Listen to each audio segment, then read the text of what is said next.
1, 2, 1, 2. All right. Hey, good afternoon, everyone. My name is JB. I'm a dev lead in the Visual Studio Tools for Unity team. I'm running the experience that bridges Visual Studio and Unity. I just relocated recently to Seattle. This is my first build as a Microsoft employee. I'm very excited to be here, so bear with me. All right. Today, I'm going to show a small project, and I'm going to create actually a new Unity project. For those of you who don't know Unity, it's a game creation engine platform editor to easily create 2D and 3D games for all major platforms. And today we'll be building a very simple game, actually a basketball game, in less than 20 minutes. So let's go ahead and get started. So we're inside Unity. I'm going to do a new project. Let's call it basketball. And let's get started.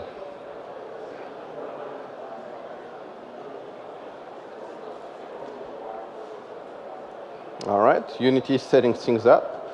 So this is the main Unity interface. It can get pretty scary at the beginning, but it's actually pretty simple. Here, you have the main scene view of your game.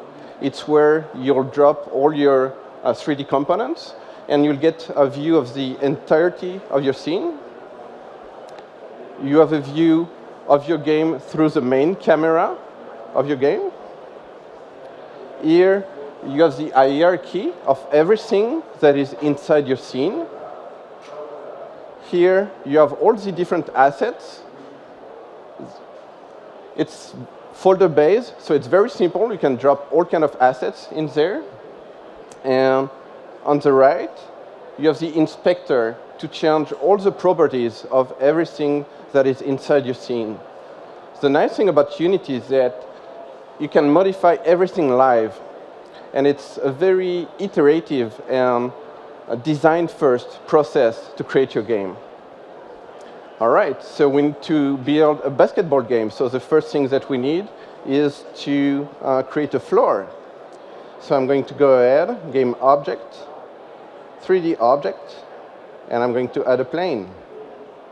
So in my main scene view, I see my plane. I'm going to rename it to floor so that in the hierarchy, it's very easy to see what is doing what. It's perfectly centered, and I'm just going to make it a little bit bigger on the X and Z axis. I'm going to save my scene. All right, so if I switch to the camera, this is the only thing I see. The next thing I'm going to change is the light that lights my scene. The position of the light doesn't matter. The only thing that matters for this directional light is the rotation, the orientation of the light. All right, so here I'm going to set it to 10, 40, and 0, so that we have a nice sunset. All right, so this is what my game looks like right now. Very good. So the next thing that we need, if we're going to play basketball, is a basketball hoop. There's, on the web, a lot of resources to get 3D models. So this is what my hoop looks like. And one of the nice things about Unity is that it recognizes a lot of different assets from a lot of different tools. So this is a 3ds file, and I'm just going to drop it inside the asset folder of my game. So this is my hoop. I'm going to ask Unity to generate colliders for it, meaning that it will properly collide with everything that is on my scene. Let's apply. And the only thing I need to do is to take my hoop and place it on my scene. All right. So I'm going to set it to nice round values, 0, 0, and 10. All right. I'm going to make it rotate to face the camera. Very good. And I'm going to make it a little bit bigger on all axes. So if I switch to my game view, I see my hoop. All right. I'm going to use this opportunity to drop material on my floor so that it looks a little bit nicer. All right. So now I have a game with a camera that doesn't move with a 3D hoop. So the next thing that we want to address is how to move in this game. The nice thing with Unity is that it comes with different packages that are part of the standard assets with Unity. So I can just say assets, import package, and I'm going to include the characters package, which imports in my project code if I want first-person view or a third-person view. So this comes directly from Unity, but Unity also has this asset store. The asset store kind of works like an app store, but in the Unity asset store, you can get for free or purchase 3D models, all kind of assets. 3D models, sounds, textures, even scripts. Some of them are very high quality. And if, like me, you do not have any taste for everything that related to design, it's very easy to get started creating a game using the Unity Asset Store to get assets. And then you can actually implement your game using pre-made assets made by people who actually have taste, unlike me. All right. So this is my game view. I'm going to delete the existing static camera. So the scene is missing a full screen camera. And I'm going to go into the standard asset folder that I imported. Characters. We're going to use a first-person character. Prefab. A prefab inside Unity is something that you can reuse. A collection of a model or scripts that you can use multiple times in your project. I'm going to drop a FPS controller on my scene and change its position. All right, so that would be 0, 1, and -10. All right, so if I switch to the game mode, I have the same thing as before, but if I start the game directly inside Unity, I can start looking around using the mouse. It's built in with the FPS controller. It even has sounds. You should hear footsteps when I walk. I can jump. All right.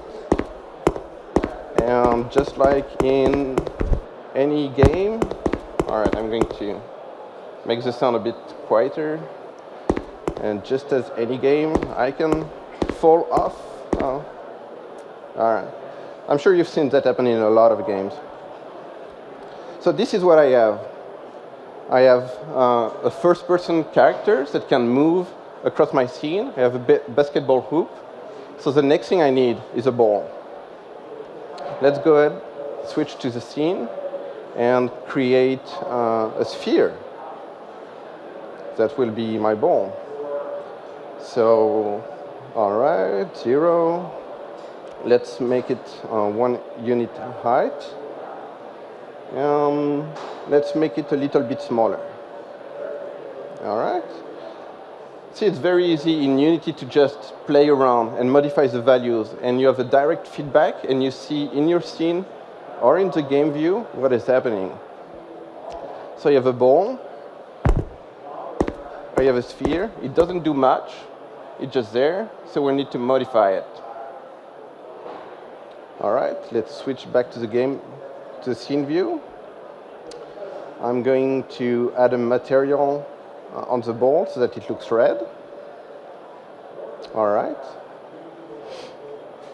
I'm going to add a rigid body so that the ball has a physical existence in my scene. It has a mass of 1 unit, which means that if I start playing the game, it should fall to the ground. All right.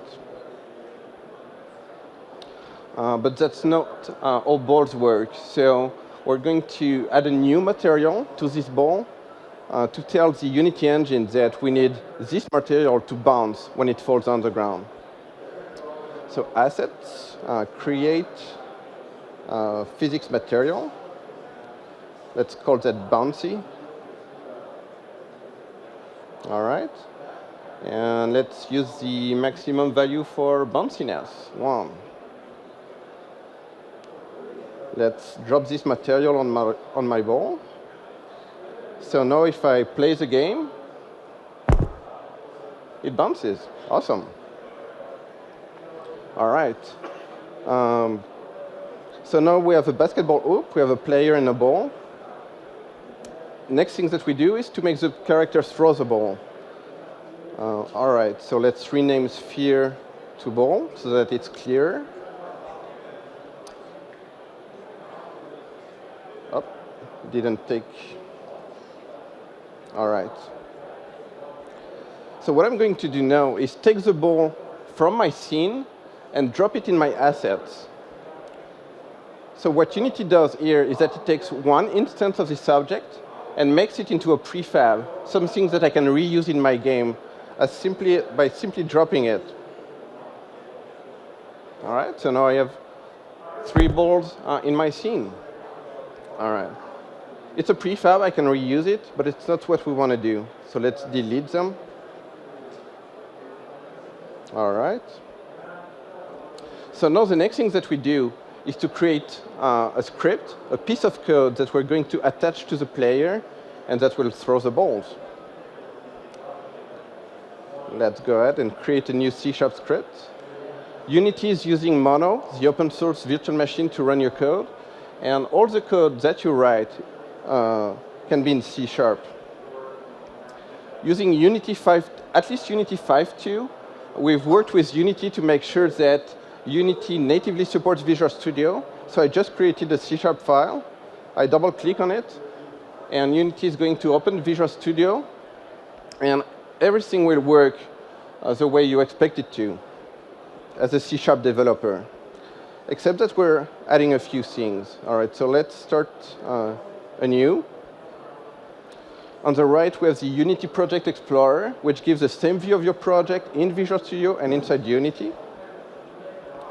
And let's write the script to shoot balls. So we're going to declare a class, shooter, and we're going to make it extend MonoBehavior. MonoBehavior is a special type into Unity, and you need to use every time you're going to write a piece of code that is attached to an object inside your Unity game. Next thing I'm going to do is to add a couple fields. A rigid body that we're going to call prefab, and a float that we're going to call speed with a default value of 10. And the next thing that we're going to do is to attach this shooter script to the first-person character. I can look for it, shooter.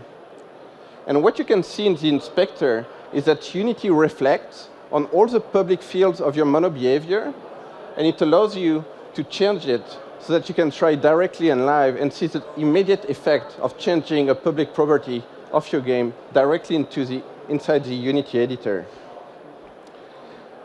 So I'm going to say that this shooter shoots basketballs. Oops. And we'll keep the speed of 10 right now. The next thing that we need to do is to actually implement the piece of code that will throw the basketball.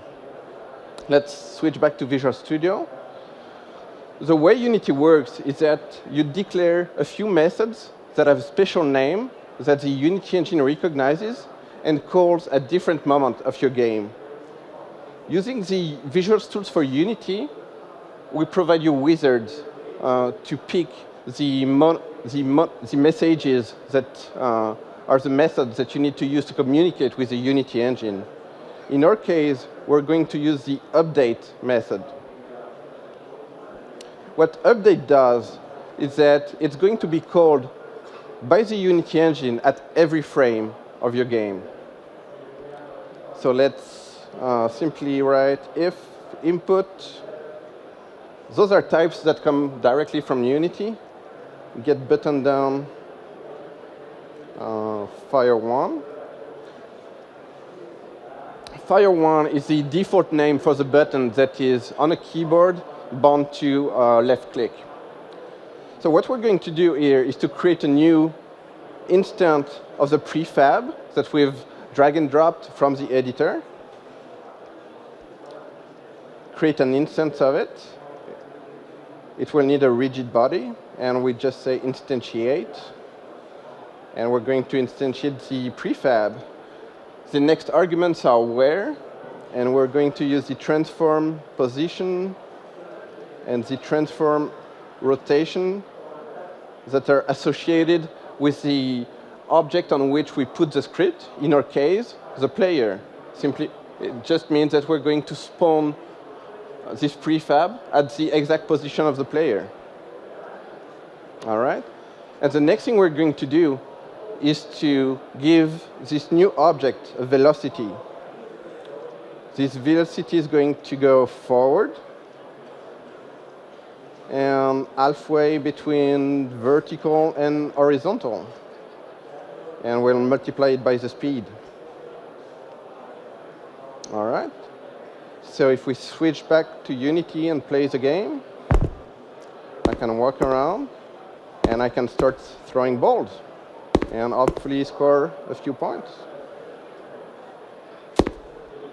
No? Yes! Thank you.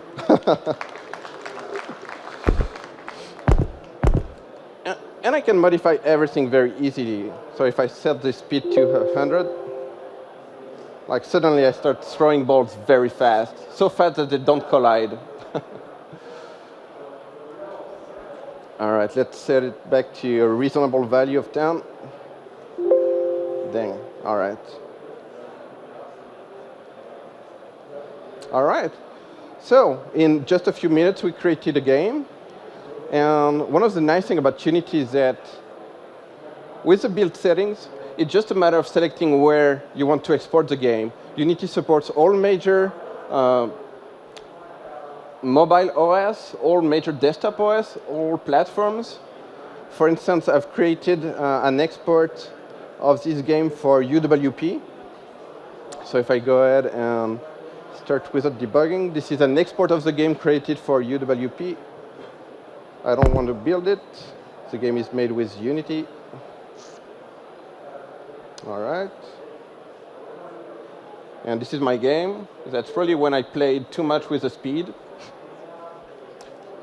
And you can even export it to WebGL. And this is the same game running inside your browser, inside Edge. Export it as WebGL from Unity. And you can export it for iOS, Android very easily. And that's about it. So we've seen that in just a few minutes, we've created a very basic game. It's very easy to start with Unity. You just need a few assets. Unity has a lot of tutorials to get you going. And using Visual Studio, get best of both worlds. You get Visual Studio for the scripting part and Unity for everything that is design time. And this allows you to create cross-platform games very easily. Thank you very much.